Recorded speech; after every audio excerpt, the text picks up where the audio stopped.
আল্লাহ তাআলা অতীত জানেন,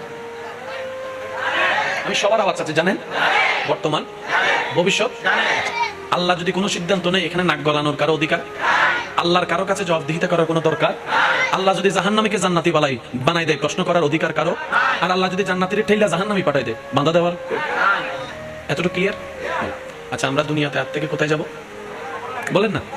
কবর থেকে কোথায় উঠবো? সেখানে আল্লাহ প্রশ্ন করবে কি করবে না? আল্লাহ তো আগে থেকে জানে কে জান্নাতি কে জাহান্নামী। আমার আল্লাহ, আমি যে আল্লাহকে বিশ্বাস করি, আমার ঈমান হচ্ছে আমার আল্লাহ জানে। আপনারটা আপনি বলেন না। আমাদের আল্লাহ জানে, আল্লাহ সব জানে।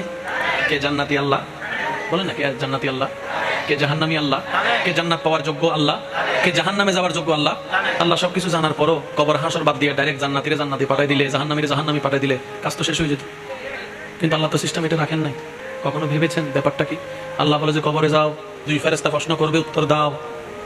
যদি উত্তর দিতে পারো, ঈমানের পরীক্ষায় পাস হও, নোম কানৌমাতিল ওরস, নিয়ামত দান করা হবে। কবর থেকে জান্নাতের দরজা খুলে দেওয়া হবে, জাহান্নামের দরজা খুলে দেওয়া হবে। জাহান্নাম দেখে, ভয়াবহতা দেখে আল্লাহর দরবারে শুকরিয়া করবে, আল্লাহ কত বড় দয়া করছো, এই আগুন থেকে তুমি বাঁচাই আমাকে জান্নাতের নিয়ামত দান করছো।